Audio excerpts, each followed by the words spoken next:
All right, so it looks like we're live. So, hey, for those folks out there that are beginning to tune in, and I know we got more people coming, this is Cyversity's, at least Austin Cyversity's Impact Interview Series, where we have conversations that we feel are impactful in the industry that we've all selected and chosen. Tonight, we're going to be talking about a conversation that has some real interesting edges to it. And for that conversation, focused on circumstances to strategy, where you are in your current circumstances, where you see yourself where you are in your current circumstances, and how do you manage and navigate to a strategy that helps you find your way in this industry of cybersecurity, right? It's not an easy industry. It's not as it's sold that you can take a test, take a certification, go to this cohort or that cohort, and you'll be ready to be a cybersecurity practitioner. There's much to lose if you make a mistake in this industry. There's much to gain if you know what you're doing and you're prepared.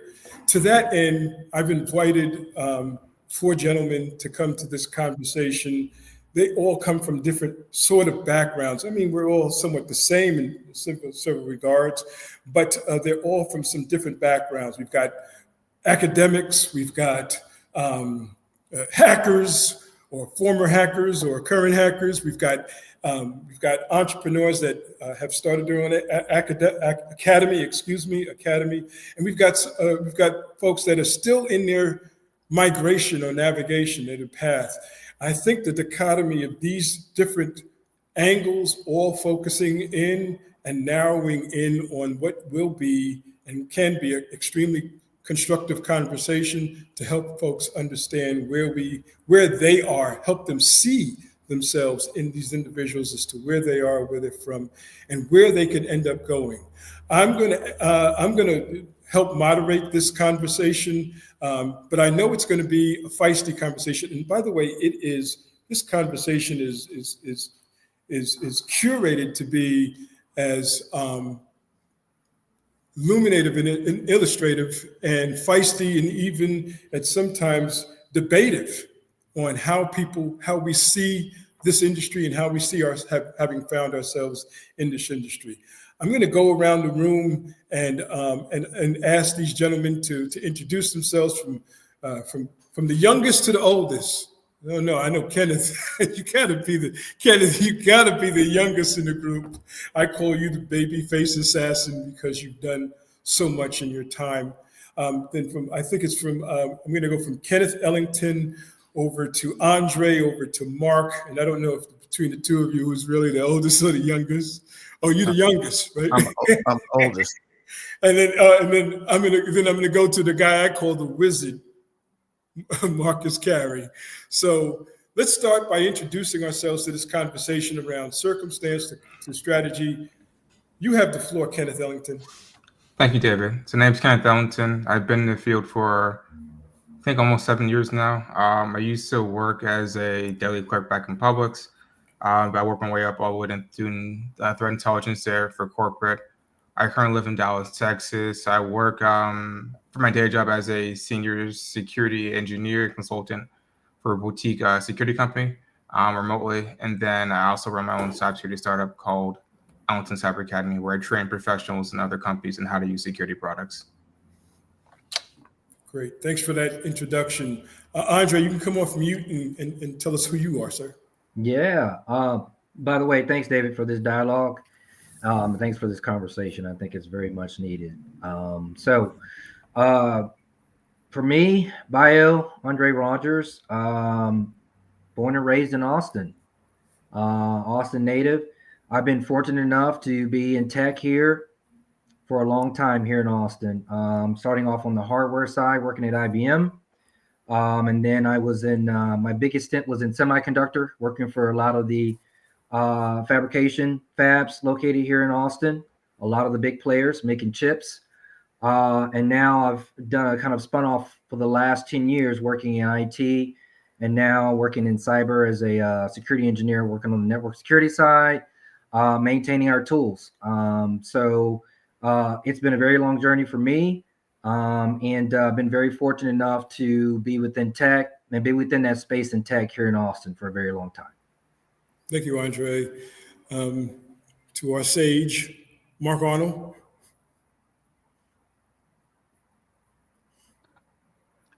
I'm the oldest, but I'll go. So I've been in technology for over 30 plus years, or probably more than that. My beginnings are in engineering, electrical in particular. So I studied chips, but didn't work in chips, Andre. I was kind of baptism by fire into cybersecurity, even though I was already working in tech in various sectors. Got dumped in a space called At Stake. Some of the early hackers who've built big companies since then. Got hazed up in there, ended up kind of on the street, and without any mentors, ended up in a few companies, finally ending up in a few Fortune 5s, a few Fortune 100 companies. So I've been on the consulting side and at large companies. I've also been on the vendor side, worked at some large boutiques.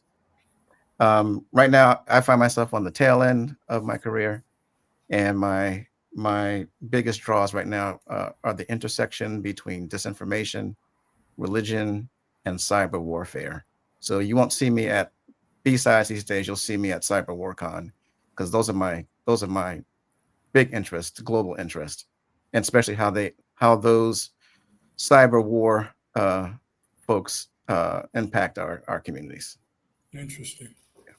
Thanks very much, Mark. Marcus, I know you're at the moment moving about, but you'll be giving us some landline soon. But Marcus, introduce yourself, please.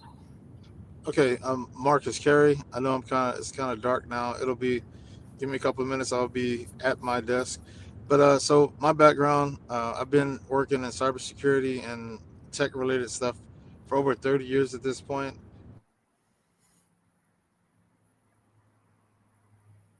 You see how technology works? This is not the demo gods. Stream gods. Right. Well, I'm sure Marcus, when he gets back to us, there was this conversation, and you asked earlier, Mark, why are you on this conversation? Well, 30 years, no mentors, right? No mentors for you to speak of. Different opportunities, different jobs, different levels of engagement. I mean, our conversation is about circumstances. I mean, what were your early circumstances, and what were those circumstances that suggested that you even look in this direction? I mean, it sounds like you got plopped into it, at least from what I've heard. But give me some context, more context there, if you will. So there was some urgency in the early years. I lost my father unexpectedly, very early on, and so it was just my mother and my siblings. And so, at the same time, I was also pursuing postgraduate degrees. I was actually in a doctoral program, both doing tech and working. And so there was this urgency to get into a place where I could help my mother out, given circumstances at the time. There's a picture behind me. There's two elderly gentlemen who are the founders of my fraternity. There was a brother who knew my plight and found me a job downtown Boston. And the very first day, I was put in a seat in a chair in front of the finance machine, single finance machine, a desktop that was broken. So no one was getting paid. And they were like, fix this. So that was the first deep plunge in a larger career. I had always been doing tech, but here I am at a hospitality org in Boston, and kind of thrown in the deep end. We fixed that. They were like, "Oh, okay, I guess this guy has some skills." They upped the salary, and then not shortly after that, I was overseeing sites, and I was overseeing this hotel group in Boston, New York, and in New Orleans. So I did two big hotel builds, one in Boston, and then one on Park Avenue in New York. Probably that opportunity, again, kind of just meandering through it and ended up at Stake in Boston. I don't know if folks on this call know about At Stake, but they were originally the Loft crew. And so I was in a room not knowing the all the big names in the underground. I was in there with them, with their government names, not their. They didn't talk about their hacker names in there, but I was around some of the original OGs. And I'll stop there for now. You're on mute. Excuse me, I'm on mute. Kenneth, when we talk about circumstances, in our last conversation, you spoke about the fact that you're from Tampa, Florida. I've been to Tampa, Florida. I'm not from such a great part of the country myself, but Tampa doesn't seem to be like terrible. What's the motivation? What's the criticality? What's the driving force? What is your why? Well, I lived in Tampa for most of my life so far. I moved to Dallas when I was 23 during COVID for work. I just stayed there because I loved it. So I grew up in like the eastern part of Tampa. It's called Dover. It's like a small like rural town east of like Tampa.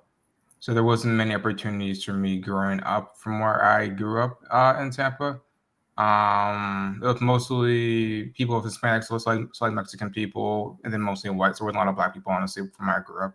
So I was the only black kid for most of my time, all the way from like elementary towards middle school, for the most part. So when I got towards college, it was interesting because USF is a very, very diverse school. It's it's an international school. That was the first time I saw a lot of people that look different than me, from like Indian, Chinese, Japanese people, Thai people, Filipino people, just all across the world came to Tampa basically to study their career fields. So that's really cool. And overall, like my why from being in this field is I just wanted to help as many people as they could. Cybersecurity was the best vertical for me to do that. It's kind of funny. Originally, my first passion was cooking. So I love to cook. I love to make food. It's one of my biggest like relaxers when I'm at home. But my dad told me, he's like, Kenneth, he's like, I'll pay for your culinary school, but you have to go to business school first. It's like, all right, cool, that's fair. So I started studying my business classes, and I realized I talked to one of my head chefs back at my school. He worked at one of the fanciest restaurants like in Tampa. And he said he worked sometimes like 70 hours a week, and he made like maybe 38K per year. I'm like, I can't do that. I'm like, that won't give me the quality of life that I want. He said he worked weekends and nights. He was away from his family a lot. So I'm like, that's not the life that I want. So I chose cybersecurity instead. Okay. Did he own the restaurant to get? No. He was executive chef there. Yeah. Nowadays, executive chefs make an incredible amount of money, especially the branding behind it. It's really incredible. Andrei, Austinite, native Austinite. I mean, Austin has become, if you will, another Silicon Valley of a type and kind. Yeah. More along the investment lines as well. And of course, with all of that investment, there's gobs of opportunity. I mean, those opportunities weren't here when you started. I mean, what drove you to even look in this direction? What's the circumstance that made it even relevant for you to say, this is something I should look at? Yeah, I wouldn't say the opportunities weren't there. It was just not publicly known at the time or announced, right? Through high school, most of the time I was geared towards, or at least my buddies were pushed towards athletics, other things that were not math and science related as much, right? I would have to say my parents were pretty diligent in the fact that my dad was he was an engineer out there at IBM. So that's how I kind of got my first start. But my mother worked in law enforcement. So, I kind of had those both sides of the world where, different terminologies, different topics. For me at the time, even though my dad was, I would call him somewhat techie, there was just a lot of terminology that I didn't understand. And at the time, tech was something that was kind of fun on the side, but it wasn't something that I wanted to dive, nut and bolts into to kind of figure out what the underlying things were with tech, right? So I kind of just moseyed along in school, still kind of in that math and science discipline, and got an opportunity to get with a kind of a organization within the high school that were kind of gearing minorities for engineering roles. And so I got involved with that my senior year, and it was really an eye opener for me. So fast forward, went to college. That kind of sputtered out. I decided to go into law enforcement. And I would say the pivoting point for me to kind of get into cyber, I was taking a course with an instructor, and he was just talking about the different forms of terrorism. And this was back in 2003, 2005. And he mentioned the word cyber terrorism. I didn't know what it was, but piqued my interest. And he went on to say that, various terrorist groups will use different forms of, not the typical boots on the ground, but they will use a lot of other different methods to infiltrate money, to, infiltrate people, all that stuff. And so that kind of spurred my moment. It kind of spurred my interest to kind of dig a little bit further deep into those nuts and bolts of what technology was. And that kind of ended up being on that side of the cyber. Right now, it took me a longer path to get there, and I still kind of had that in my brain.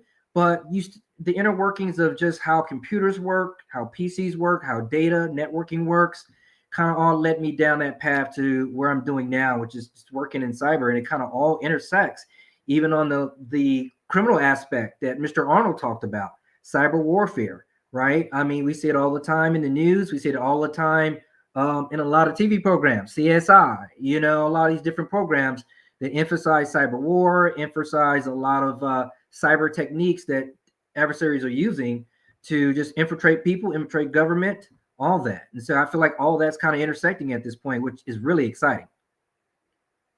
Let me see if Marcus is back with us, able to get back with us. Marcus, are you able to, I know you're still on the move, but are you able to verbalize? Yeah, I Good. can Yeah, talk. apologies. You at some point you just stopped and cut out, and then you were gone. Like, give me about 2 minutes, and I'll be on my desktop, and I'll be fine. Sorry about that. That's no worries. Thanks very much. Hey, Mark, when one of the first conversations you and I had was about this whole set of circumstances, but my goodness, I mean, so what, right? So what's your circumstance? Your circumstances is there. There are plenty of advocacy groups out there that help. And then the other question is, are there plenty of advocacy groups? Really, just because we say there are, and we think there are, we see they are, we feel they are they there? Are they really there? And are they helping? And then, so that's on the one side. And I'd like Kenneth, and Andrei to answer this too. That's on the advocacy side. But what about the agency side? What are we supposed to be doing? What's our responsibility here? Because it can't be 100%. Somebody's got to be speaking up for you 1,000%. I know people are going to speak for you when you're not in the room, but what are you supposed to be doing? What's your job? Yeah. So one of the tenets, again, I'm a frat boy, Omega Psi Phi Fraternity Incorporated. I'm so sorry. Actually, this is our achievement week, and so I'm going to rep this notion of tenacity. Yes, I was there with the world class hackers, but they weren't there for me. It was actually very interesting, impactful in an adverse way at times, because they had their groups very cliquish, and so some things didn't work out there. And I said, let me let's go against what Marcus is going to talk about a little later on. Pull myself up by my bootstraps, as it were, and started going after things. And so I heard they were going to Black Hat, they were going to DEF CON. I was like, oh, what's that? No one would say anything about it. And I said, well, let me buy my own ticket. And I started going early 2000s, met, Ed Scotus. If folks know his name, very famous instructor, hacker from back in the day, still doing work out there. I started attending, using my own cash, to go after some of the concepts that I couldn't quite get while I was among the world's great hackers, and just started plowing through certifications, ending up at companies, leveling up from one company to the next. So much so that one of the software that was made in that company, it's a major software, it's $1 billion company. This right now, I'm not going to call the name, but they started coming to me, asking me, Mark, can you get us into the company? I'm like, well, that's interesting. Back then you weren't so forthcoming. Now I felt like Joseph in the Bible. Now they're coming to me to get contracts, get us to buy into their story. So there was that twist of fate along the way, in that I didn't let the initial opposition block my path. There's a whole thing about being tenacious, even if you can't find mentors around you. And I'll yield right there for the time being. Yeah, David, can I hop in on that? So yeah, that is a great point that Mr. Arnold brought up. Even though you might have been exposed to those spaces, right? Having a good mentor during that time was, in some cases, unheard of, right? So it was, kudos to those in those spaces that have had to self-study on their own, right? They have had to break stuff and fix stuff on their own, right? Without any guidance, using books, using their own intuitive knowledge, all that, right? And I would say same the same boat that I was in, right? Being in kind of a math and science kind of discipline or whatever, there were a lot of times that there were not a lot of people that looked like me in the room, and therefore there was not a lot of help, right? So learning to be able to pivot and emphasize addressing or looking at your resources to get where you need to go and to get to that leveling, as you mentioned, Mr. Arnold, it's very pivotal for a lot of people today. Marcus, glad to have you here, sir. I know you're in transit. Now you're here. I know we were giving you an opportunity to do an introduction. We kind of got into the advocacy and agency conversation. So why don't you jump in here and give the folks an introduction to Marcus Carey? I call you the wizard, of course. And then, of course, jump into this conversation about advocacy and agency. Okay, cool. So Marcus Carey, I'm finally home in the lab. So I was trying to give my background. I've been wanting to be a hacker ever since I was 8 years old, legit, because this movie called War Games came out, and that movie blew my mind. I wanted to do the stuff. I wanted to get into systems. I wanted to, play with a computer. And back then that was like brand new. And so ever since then I wanted to code. So I was blessed to be like in gifted and talented classes when I was young. And I was able to start getting into that. And then in high school, I took Pascal. And then when I took the ASVAB test when I was 17, and I joined the Navy when I was 18, I scored high on the ASVAB. So I got into cryptographic technology in the Navy. So I got to work in the intelligence community as an 18-year-old kid out the hood. So I'm probably the most hood person any of y'all met. I know you're from East New York, David, but I'm telling you, I am super hood, bro. So coming from the hood to being thrown into the national security apparatus. And what's cool about that, this is 1993. And so I got a chance to touch machines that were, in systems that, not the average 18-year-old, 19-year-old would have. And so that's kind of like what was the biggest blessing for me, is to be able to get into that NSA apparatus. So my whole 8 years in the Navy, I worked supporting NSA. And I became good at whatever I did. I wanted to be good at. I wanted to be the best at. Being black, when I was growing up, I'm old school. They told me I had to be twice as good as anybody else. So I take that serious about everything I do.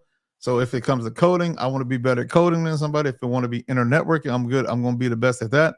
That's kind of like my mentality as being black in our country. Right. And it's still to this day, I want to be the best at AI. That's what I'm doing. I'm doing autonomous SOC stuff. So let me give you a little bit of background, because this kind of matters, because I think that in some cases I'm kind of a unicorn. So So worked at NSA, got out of NSA, eventually ended up working at the Defense Intelligence Agency. Did some early SOC work there. I helped build the SOC at NSA, the Security Operations Center at NSA called NISCERT. Helped build that, programmed some early SIM stuff there. Got out of the Navy and worked at Defense Cybercrime Center, taught federal agents how to catch hackers by hacking into networks, and they would find me, like red team, blue team stuff, really cool stuff. Worked with a famous hacker named Johnny Long. Mark's worked with some famous people. But anyway, so I met Johnny, and Johnny was super cool. He was kind of like a mentor to me. And it was like, man, it kind of made everything normal to me. I was like, man, I can do all this hacking stuff that I see people on TV doing. And so I became super big in the hacking scene and started getting into hacking stuff. Worked at Rapid7, worked a little bit with HD Moore, who's another famous hacker. With HD Moore, I wrote Metasploit modules and worked on Metasploit stuff. And so I've always, everywhere I'm going, I'm trying to be the best at what I do. And that's the mentality I took. So a little bit more, and I'm going to shut up. I started my own company. I raised $4 million in venture capital and started a startup and ended up selling it to a company called ReliQuest. And now I'm a significant, shareholder at that company, a technical leader at that company. And my life's changed because of technology and wanting to be the best of the best. And then all the way, I've tried to help other people get on. I've mentored hundreds, if not thousands of people on getting into this. And I think that's just the way you got to do. You got to be better than everybody else. And you also got to help as many people as you can. So that's my story, and I'm sticking to it. And I don't know. So you can ask me anything. I'm an open book, though. No doubt. Kenneth, man, you heard this guy over here talking about his whole sort of genealogy of coming through the process. And I hear similarities between you and Marcus. I hear the similarities in what you felt you needed to do, what you got to do, how you got to get there, how you got to be supportive in a foundation for your family. I mean, is that the only thing? I mean, is that the only thing that made you come in this direction? Go at being cybersecurity? It's not money. It's not fame. It's none of those things. It's not people. What is it, man? I don't want to be famous at all. I really don't. I don't have any interest in that whatsoever, honestly. For the most part, I wanted to help people out. I was fortunate to be decently good at this to start off. Most of the stuff I'm not somehow. And I just kind of learned from there. I asked a lot of questions. I was blessed enough to be put in the right spots, and I took advantage of it. And every time that happened, I just did the same stuff over and over again. Asked questions, tried to be in the right spot at the right time, collect different people that I can help out or that can help me out over long haul. Then the key thing for me was just to continuously develop those relationships over time. Because the best time to ask for help is when you don't actually need anything. And so what I've always found. So I've always just tried to help as many people out as they can and just help them get towards their points when I don't need anything at all. And it just benefits them and there's no benefit for me. So when the time comes that I might actually need something, I'm able to ask them for certain things or certain help, and they're willing to help me out because they helped them out over long periods of time. Sure. Which I've seen be beneficial from my end. Yeah, sure. There are challenges. Anybody care to share a challenge and how they overcame it? Well, I don't. Kenneth, you're very talented, I would must say, but we need to fix your mindset, brother. Okay, so like I don't, when people talk about a lot of stuff in like the Black community in general, I don't agree with sometimes how we think. Like we'll say we don't want to be famous, or we'll say some people don't want to make a lot of money, right?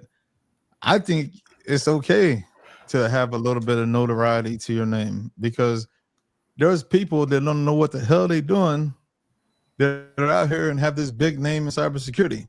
So I'd rather somebody like Kenneth have a name and be famous than some of these duds that are out here on TV and doing these keynote conferences and all this stuff and don't know what the hell they're talking about. And then you got Kenneth like, oh, I don't want to be famous, or I don't want to make no money.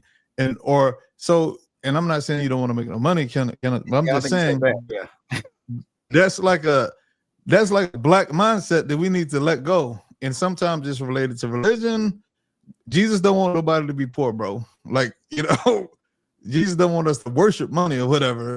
There's a lot of, I don't understand when my brothers and sisters want to be, and I'm not saying you want to be broke and not famous, Kenneth, but I'm saying that there's a lot of people, fraudsters out here making a hell of a lot of money in cybersecurity, being rich in cybersecurity, and not really protecting the customers or anything you have to offer, Kenneth. There's a million people that don't know nothing and just famous and making all kind of money and robbing people of everything. They have fake academies, they have fake consulting companies because they got a name and they're quote unquote famous. So I would say that it's okay to have notoriety, right? It's okay to make money, and I want my people to understand that. So yeah, I'm gonna get off my soapbox, but that's all I got to say. Well, it breaks my heart when I hear people say, I don't want this or that. I'm like, yeah, it breaks my heart. Andre, you want to be rich and famous? You better say yes. That's a loaded question there. I want to be able to give back, right? I want to see, as most people say, the fruit of my labor, right? And I think that's just, I mean, I'm not going to talk for Kenneth, but I think overall, all of us in this space, we want to see, you know, we want to see people that we help prosper too as well, right? You know, I have this mindset of, you know, I've been in tech for a long time.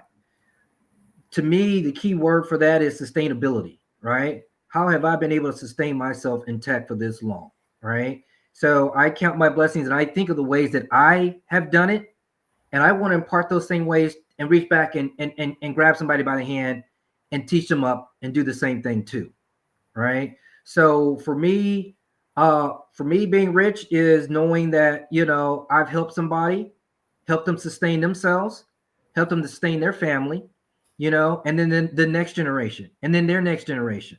And that's what I'm looking forward to, right? And that's why I do what I do, going out and mentoring people and talking to people about cyber, about tech, period, right? That's what keeps me motivated. And I agree with Marcus a little bit, right? Being twice is better. You know, in some groups, yes, it was communicated you have to be twice as better. I think a lot of that language has gone away now because there's a lot more flexibility out there that you could probably do in cyber, as Marcus just mentioned. Yeah, I still think that you have to go out there and improve yourself on a daily basis. Yeah, you know, Mark, you spent a lot of time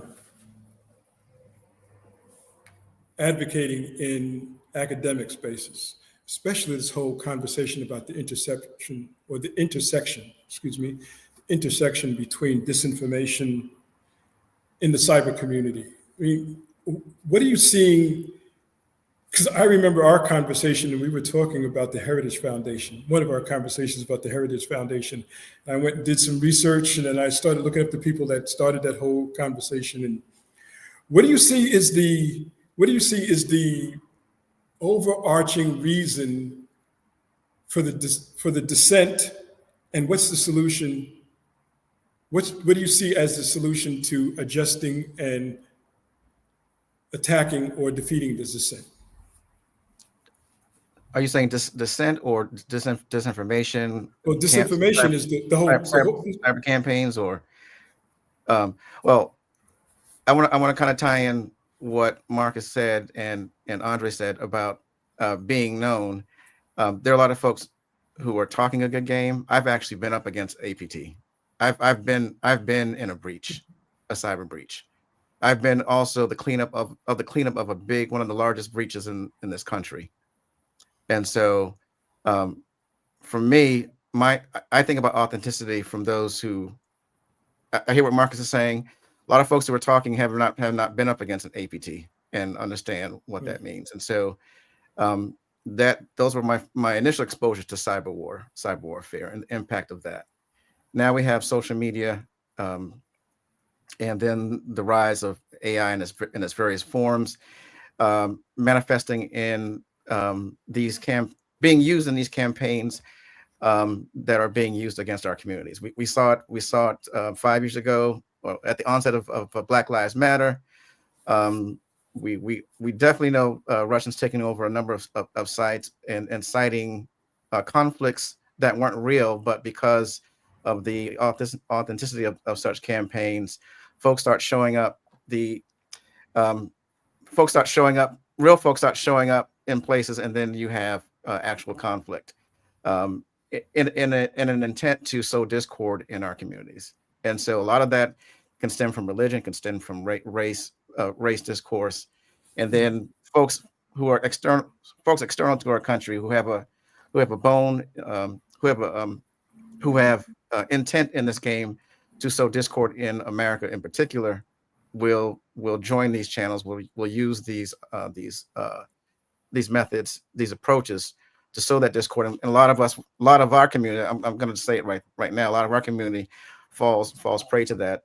There was one conversation, one talk I heard specifically at Cyber WarCon, where the individual from Stanford Institute, SIO, Stanford Internet Observatory, talked about the consumption of all this bad information, and how Russian actors know more about African American history, and they'll use that. They actually hire African American expertise and pay them, not those folks not knowing what they're being hired for, but then they use that information against us. And the stuff she was talking about, only certain people could know, what's going on in terms of how they're using that information. Long short, at this point in my life, I've done all the company stuff, I've done the vendor stuff.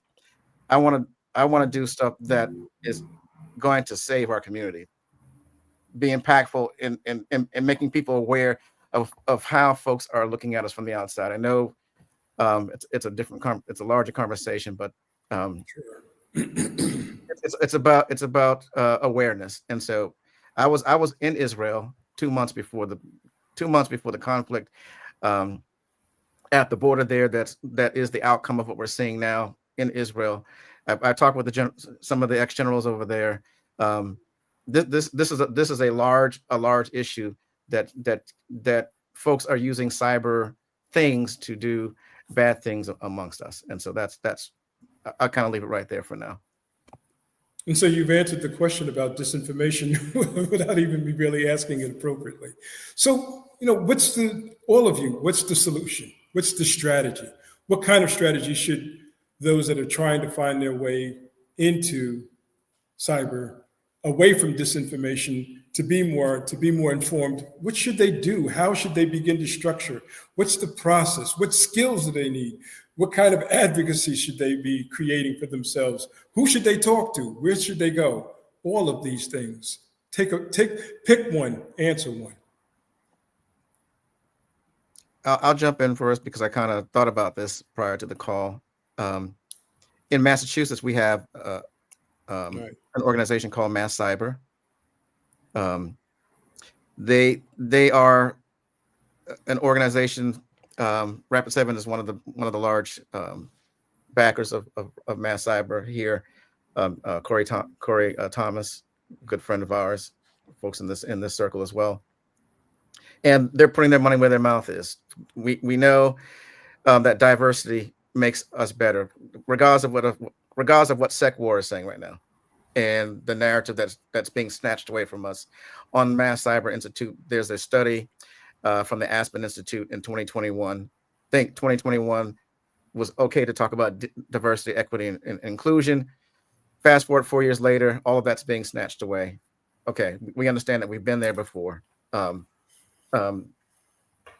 I think these orgs exist in all of our states, and we've got to find our way there. If we don't have a mentor, or find a mentor, these opportunities are out there for us to start, for folks to start that trek if they're very serious about jumping into the space. I'll give some space to others to talk. Andre, what's the strategy for you? What do you see as? I think Mr. Arnold, I like some of his points there. I think it has to be a multi-point strategy here, right? Academia, organizations stepping up and basically stating we have to have some type of diversity in cyber. It is our strength, right? It is not a weakness; it's a strength for us, right? We're some of the biggest consumers of technology and services in this world, right? But we make up a small percentage of people within tech, right? And a smaller percentage within cyber. So there are ways, there's additional ways that this can be done, but it does start, I think, from some of our major stakeholders deciding that it's time to stop playing, as Mr. Arnold mentioned, stop playing some of these games and start taking the cyber landscape seriously, right? And start pulling people in and training them up. From a strategy perspective, as I mentioned, people learn different ways, but I think it has to be collaborative across the board. What's your take on this, Mr. Carey, Marcus? All right. So again, Mark mentioned something very powerful. So when I was first trying to get into the whole hacking place, there was this one company that there was this hacking group called Loft in Massachusetts, and they were very, very famous. And they started this company. It was like the first cyber consulting company. It's called At Stake. Mark has affiliations with those guys, right? So those guys, how it worked is this, right? And I know a lot of people that were some of my Caucasian brothers and sisters and all that stuff. A lot of times they talk about how they talk about neurodiversity, they talk about all kind of diversity, but then when the rubber meets the road, I don't think that they are inclusive as they proclaim to be inclusive, right? I'm not sure. I don't mean to interrupt you. I'm not sure if you were on when I mentioned that. So you're on to something here. So I'll just say that. No. So here's the deal, right? So I don't think that some person in cybersecurity is going to come out and try to save and have black people come in or minorities or women or come in. That's not happening, right? That's not happening. I don't care how cool people are and how they dye their hair and all this other stuff they do. They into their own. Their vision of diversity is different than what we think diversity is, right? So we're not even talking the same language or nothing like that, right? So what I've always known is, and I'm gonna beat this drum again. You just gotta see what people are doing, and you have to kind of learn it yourself. And I think it's on us, and definitely men also. I think men need to step up our game, and this goes back to the community. We need to be better parents. It's just all it's a whole group of stuff. So the best way to fix our world though is to fix ourselves as much as we can, right? And so and my thing of it is be the best I can be, and I think that people have to see me as well. I think that's a big thing because Mark was like the only other black person I knew that was like affiliated with anything like that, right? And he's on a call with me. I didn't know nobody else. I was like, oh, this dude, dang, he was down with Loft and all that stuff. And like, that's crazy. Like, or he was down with, At Stake, because At Stake was a big thing. I'm 50 now, right? So this was a big thing. This is like the first cyber company. And they were at Congress and all this other crazy stuff, but there was no black people. None. And now, like, this is something I do all the time, right? Go to all these cyber companies and look at their team pages and their functions and all that stuff. See how many black people in there. I do it all the time. Yeah, especially like all the Israeli companies. Definitely not no black people in none of them companies, right? Exactly. I was gonna go there. If you allow me to piggyback just for a second. Go ahead. So, being in Israel right before everything broke out, as part of the Israeli delegation, they walked us around to different vendors. But there's a gentleman who I knew from the founders of B-Side, Iftak Amit. He was at the place where the money was being made. So this is big racket in Israel. They're building these companies. I mean, their folks are required to go to the military to come out. Some work at these cyber companies, and basically, like within weeks of me being there, companies were being sold for $320 million, Mm. $500 million. And I walked into that VC party with all these Israelis. I can speak a little Hebrew, and they were surprised I could, but I walked in there. I'm the only person of color in there, walking in that space.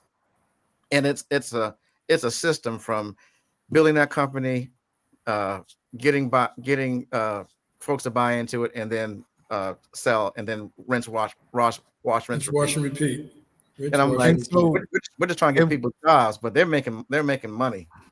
So this is funny because this is the same system I went through, but I went to the American version of this, right? I went through working in the military, intel stuff, working at NSA, and boom, I started a company, and that actually gave me so much credibility. Like, I mean, if I wanted to tomorrow, I could start another company and raise money, millions of dollars tomorrow if I wanted to, right? If that was like what I wanted to do. But I'm saying that is because, to Mark's point, they do look for patterns. So now the pattern is Israeli, former military, this, that, and the third. That's what the pattern that these people are looking at, right? Now, I worked at NSA and all this stuff, and I'm telling you, it's a bunch of idiots at NSA. You know what I'm saying? It's a bunch of, and so what's funny is when I go to like Black Hat and DEF CON and these big conferences, I can talk to those military people. I did the same thing they did in the military. You feel me? And like Mark said, they just giving these people blank checks to start these companies, like anything. And I talk to them technically, and they ain't all smart either. And it's a lot of trash. And so, but here's the deal. We just need to get more people in. We need to train. We need to teach each other. We need to hold ourselves to a standard. Nobody is going to help us, bro. Like, ain't nobody helping us. Except ourselves. And so it is good to make money and to be able to eventually, who do you think's investing in all the Israeli companies? The Israelis that's getting all these exits, they put money back in the system. So unfortunately, Black people, we don't have the capital to do this yet, but that's where it's at. I think we have to start companies. We have to get in this cycle where we can kind of invest in each other. And my investors, I didn't have one Black investor in my company. And I raised $4 million in venture capital. A lot of angels, not one Black angel, right? Not one Black penny went into my company. And I say that because Black people don't have the capital to do that. Why? Because we have this thing like, oh, I don't want to be rich. I don't want to be famous. We have these things. We're like freaking gatekeeping ourselves, in my opinion, in so many cases. Because like, I got a lot of my money from? I got about $2 million from military veterans. I'm a veteran. And so how do Black people get capital to invest in other Black people? How do we teach people about venture capital and all these things? Because they're running. And also another thing, I teach a little bit at UT. I mentor at UT. I mentor businesses at UT, University of Texas, not Tampa, right? So the real UT and all those Tennessee haters out there, we're the real UT in Austin, right? But anyway, so what I've learned is this, right? Our next generation is cooked. I mean, I'm talking about all of like white and Black Americans are cooked right now, because I go to UT and this is what I see. I'm judging like a machine learning or entrepreneurship class, or I go to hackathons. I judge hackathons for machine learning and AI now, and all the kids are Asian in there. It's like it could be 100 kids doing this hackathon, and all of them are Asian. You might get 1 or 2 white kids in there. Ain't no Black kids in there. Ain't no African kids, ain't no Jamaican kids, ain't nobody that consider themselves Black in none of these things. And like I said, it's only like 100 kids. They're Korean, they're Indian, they're all that at UT. It's the biggest college, and maybe it's out of them and Texas A&M, the biggest colleges. So I be laughing at white people and Black people fighting over everything. But in this new technology, look at who the CEO of Google and Microsoft and all that stuff. They're all Indian. Yeah. And that's all I'm saying. I'm saying, like, hey, man, we get cooked, bro. Another thing, there's a Black college in Austin, right? I'm sorry. There's a Black college in Austin. and I've been trying to help them get a cyber program. And y'all know who the college is. Don't you, Yeah.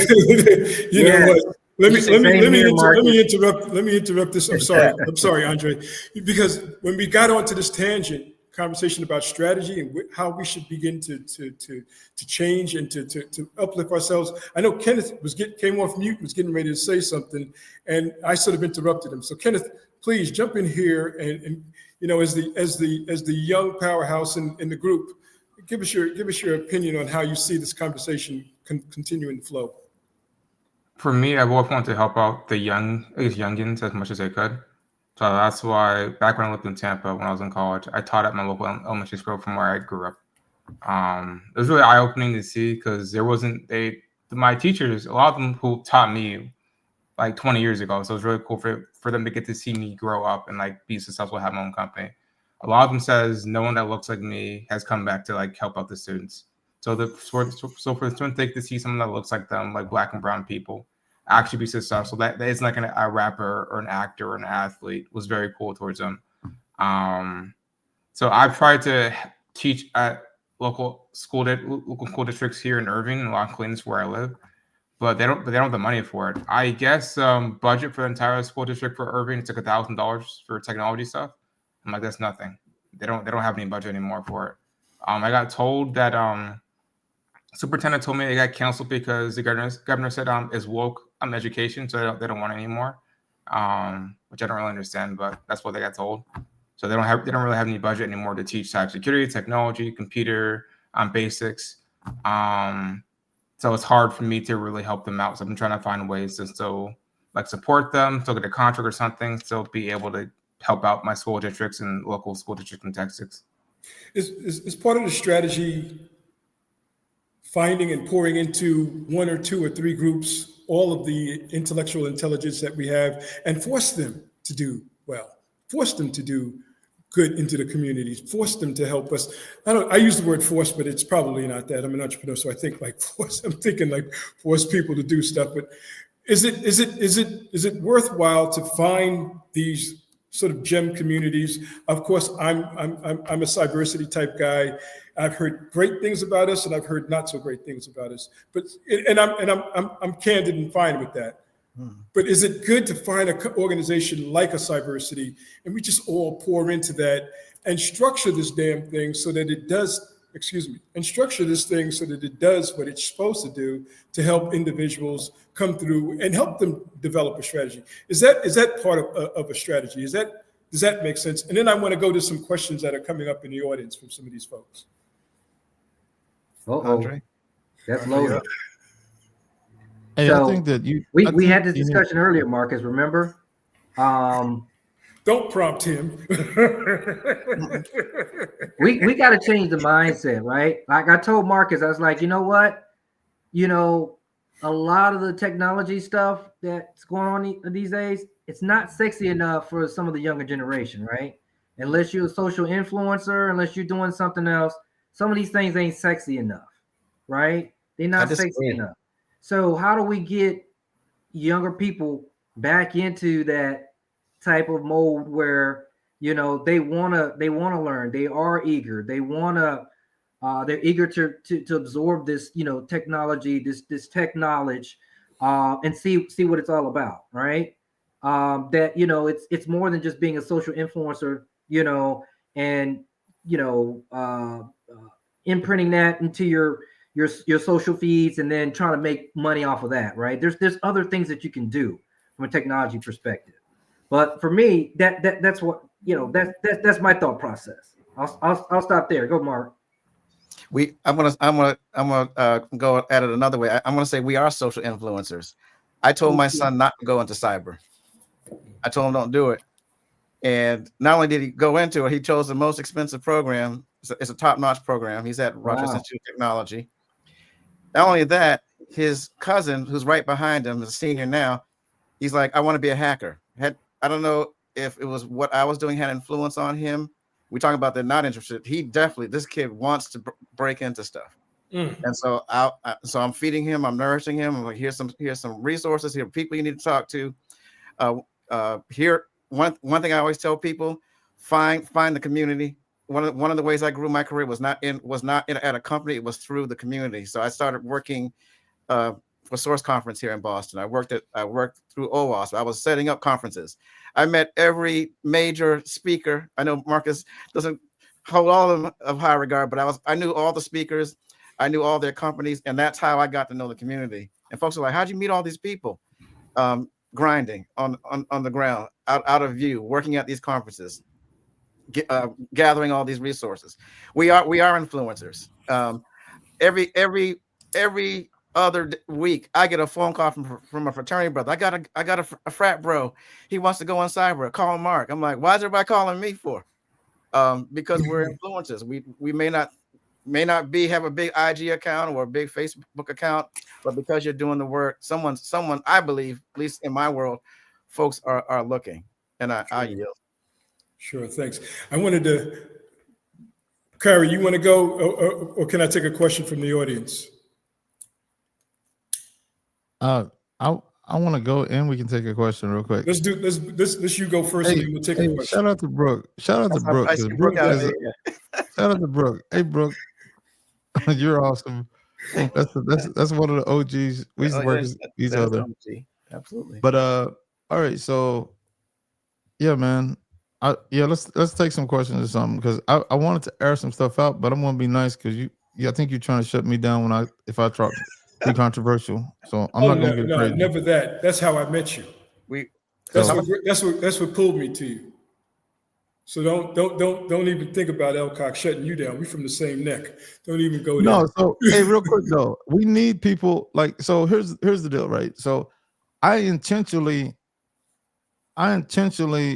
put myself out there to hopefully be relatable. I talk slang, I talk hip hop stuff. I'm doing a talk. I want to be super relatable, even though I'm like, a lot of my stuff is dad jokes now. But I want to be super relatable and super accessible to the young people. And just like Mark, people hit me up all the time for advice and all that stuff. Try to be accessible. And because like somebody is watching you, man, even if it's just your kids or whatever, or anytime you interact, if you go speak, I think we need to do more public speaking. You're going to inspire somebody. Anytime we see a black person or a woman or whatever that may be, however you identify, you're going to be motivated by seeing somebody that you identify with. And me, that's why I'll wear some chains. I'll do whatever. I'm dressing. I'll be having my snapback or freaking fitted cap. That's the way I roll. And I talk the same way as I'm talking to y'all in front of billionaires and corporate people too. I don't be code switching. I don't do none of that. So we just need to be authentic. And as somebody talked about being authentic, that's what I do. I'm the same dude, whether I'm on here or talking to Mark privately, or if I'm talking to some multi-billionaire or whatever, if I have these conversations, because now, like, I'm blessed. I'm like in these rooms now, talking to people. And what I want people to see, even with them, I want them to see, just because you hear somebody, like me or something, if you hear somebody talking slang, they're not necessarily dumb or something or whatever, right? I'll be talking crazy, like in front of anybody. I don't really care. And so, but at the same time, they know I'm super intelligent and I'm one of the best technologists that they've ever seen. And I got that swag. So that's what I think. Like, you got to be authentic and you got to bring it. You got to bring the heat. And people quit code switching all the time. It's kind of irritating to me.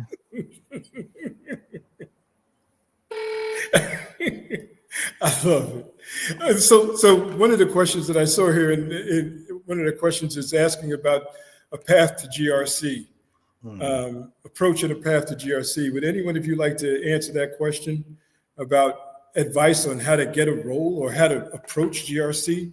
What's the preferable approach? Preferably a remote approach?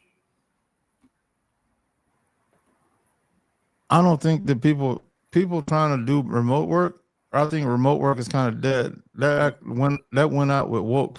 So the whole woke thing, like, and I think woke, I know what woke means, but that's what they're saying. And so all the remote stuff pretty much dried up unless you like a beast already. So if you're trying to get into anything, I would highly suggest that you try to find something.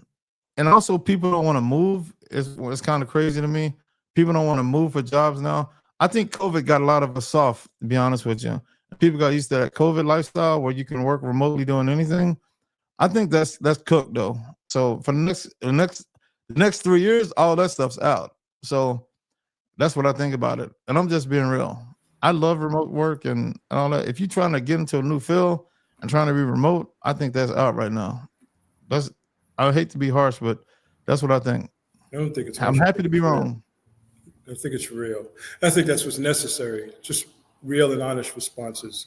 I'm looking for more questions in the room. Andre, The GRC piece. I'm going to throw this out there. Get to conferences and get in the face of vendors. And you may not, if you can't get the company route. And I've sent some of my young mentees, frat brothers. I said, Hacker Halted was in Atlanta last month. It's usually $400 to get in that space. They had a lightning sale for $37.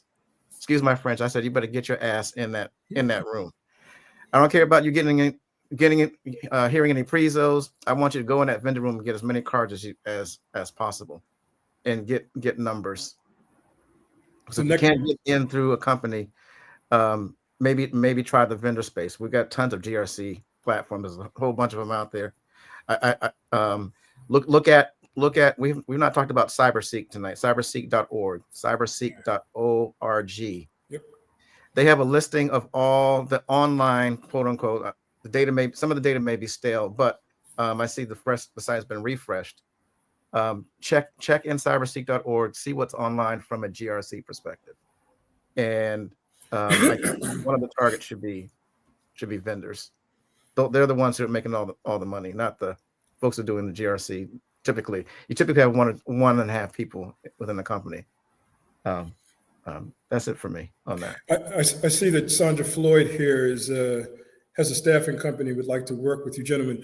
If I can ask Zoe in the back office if she can if she can go and look at these, because I think I've already shared with you guys over at the back office the LinkedIn for Andre, for Kenneth, for Marcus, and for Mark. See if you could find that and put it in the chat so that these folks can see that and work and contact them. You had something, Marcus? No, I'm trying to make my camera not zoom out, and I'm failing miserably. I got one of them AI cameras, and that joker is not zooming out. I look like I'm under investigation or something now. So the strategy, part of the strategy is networking. Part of the strategy is being the best yourself. This is the advocate. This is the agency part of the whole conversation. What do you do? This is the agency.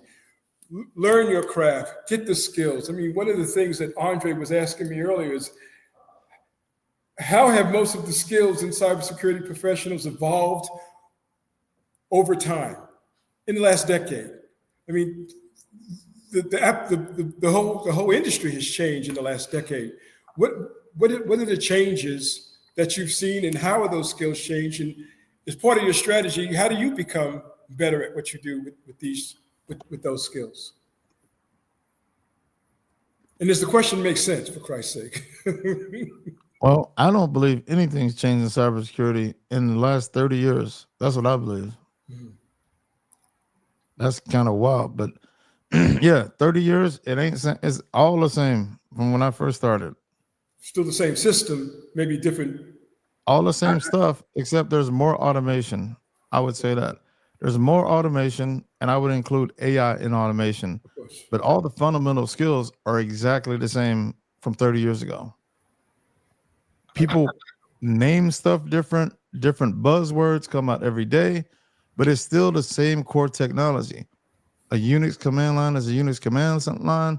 TCP/IP is the same. Three-way handshakes the same. I saw Telnet and FTP on the network today. Telemetry is still the same. It's cyclical. The industry is cyclical, But It's all the same. And even like the Microsoft stuff is all the same Yeah. after all these years. So I would say that what I tell people is build up a solid base, right? And some of the certifications are very valid for that. I saw some people talking about certifications. Learn the fundamentals well, and then move into GRC, and then move into pen testing, and then move into whatever. Because the fundamentals, I use the fundamentals every day. I build AI systems now, but it's all automation based on what I already know. I know how the network is supposed to act. And then so I'm going to build AI to assist me to automate it faster. The problem is people are trying to skip all the fundamentals and trying to jump into all these different things. But I would say that there's an old saying, the more things change, the more they stay the same. Yeah. And that there's nothing new under the sun. There's absolutely nothing new under the sun. I'll throw in that there's been a big emphasis lately on what they call soft skills, right? Communication. In some of the companies that I've worked for, right, a lot of that has transgressed to, being able to support the business, enable the business, right? A lot of these buzzwords now that they want cyber to come back and let them know, how are we going to enable the business? What are your use cases are you guys doing to allow the company to profit and continue at rapid speed, right? And have security there to control, what it needs to control. So being able to use those kind of, as they call it now, soft skills to kind of write that story, of how security can do all that along with more and not prohibit the business from growing, and being able to enable the business too as well. I think there's been a big emphasis on learning how to tell that story from the security side of the house, which in some cases is, if you're trying to make sure that you keep a security budget or that, the C-level or C-suite individuals, know that they still have security integrated within their products or within an organization.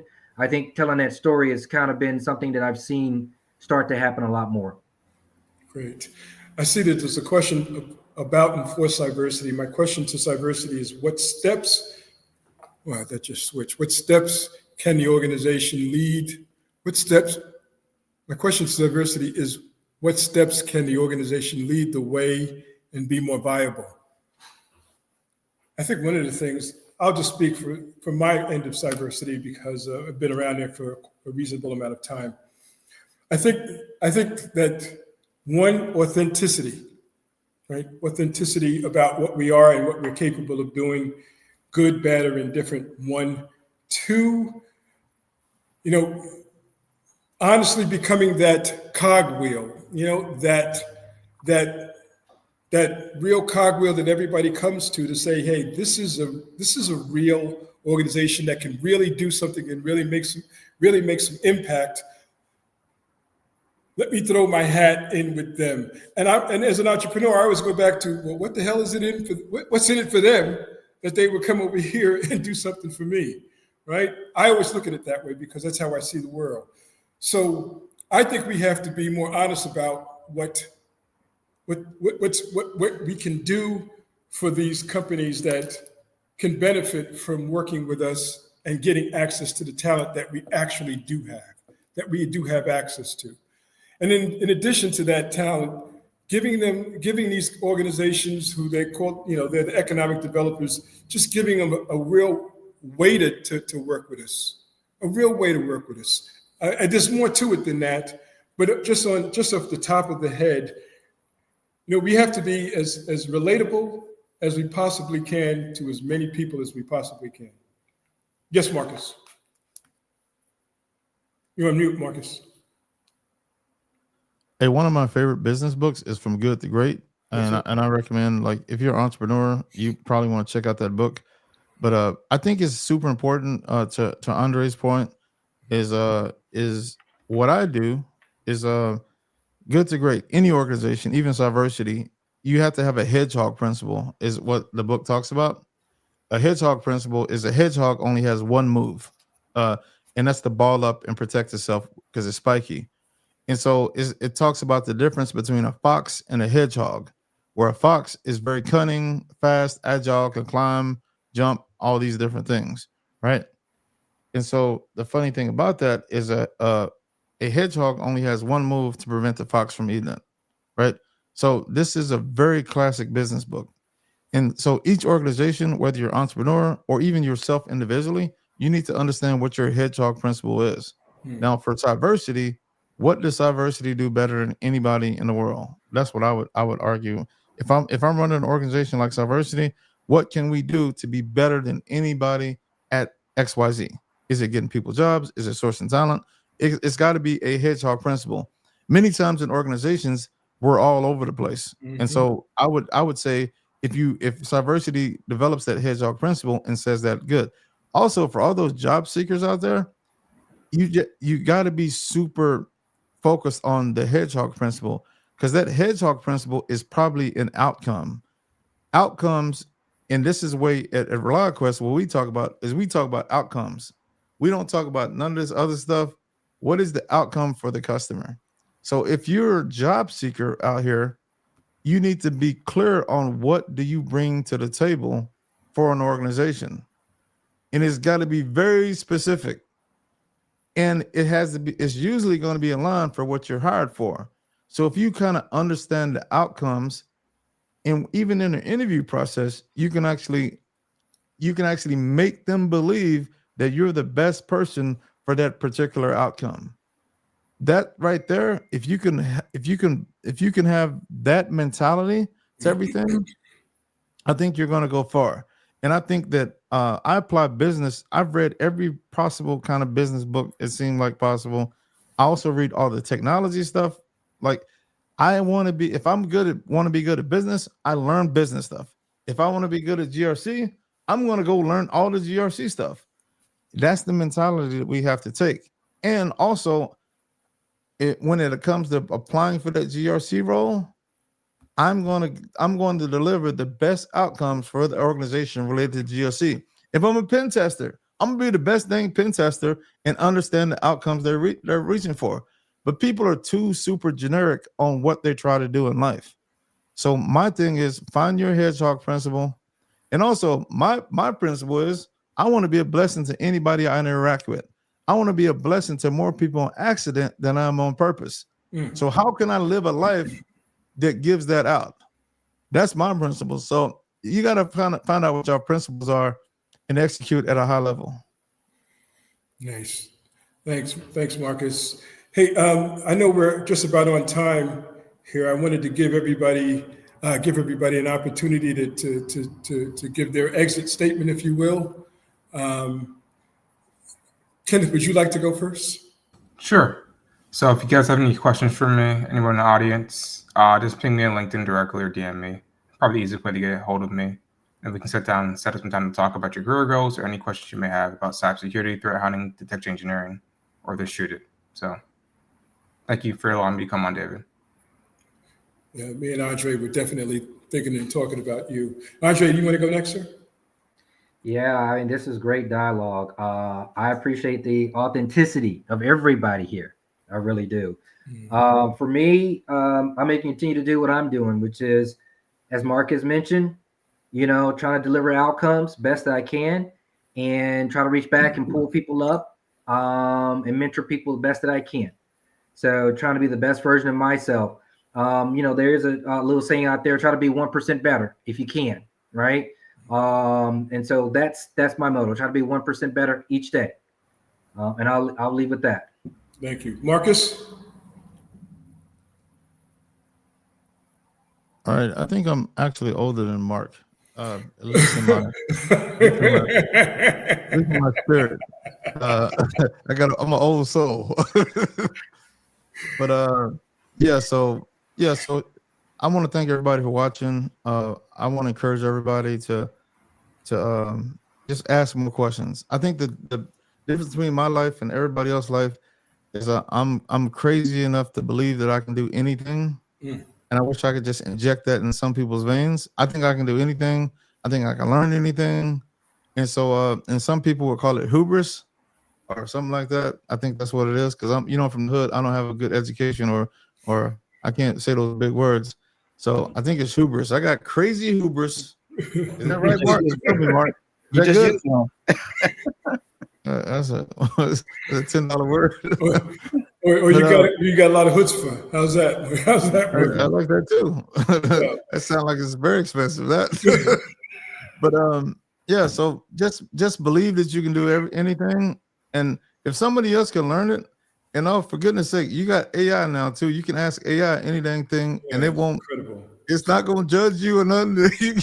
There's no dumb questions. No dumb questions. It is There's, incredible. and that's my secret to winning. My secret is I will ask any dang question, and I got chutzpah, and I got all kind of other stuff. So put that in a gumbo pot and cook it, and you're gonna win. We're gonna leave the cooking to Kenneth. We all coming over, Kenneth. That's right. We're still going to Kenneth's house to That's eat. right. That's right, Kenneth. Expect it. It's coming. We're coming. Mark. My at this point, I'm about investing in other people's outcomes. You can see on that shelf behind me a lot of investment in everything. Like Marcus said, trying to learn everything: cyber warfare, hacking, whatever. But now, making myself as accessible as I can to as many people as I can, based on my lived experiences, the totality of those lived experiences, bringing those to bear on as many lives as I possibly can. Right. This was part one of a two-part conversation. The second part is going to be somewhere in December. I think it's going to be December 6th. As I said earlier in the conversation with these gentlemen, we're definitely going to bring some women to this conversation. Mark is going to introduce me. Marcus, you're going to introduce me to Tanisha, right? Good stuff. And so we'll have a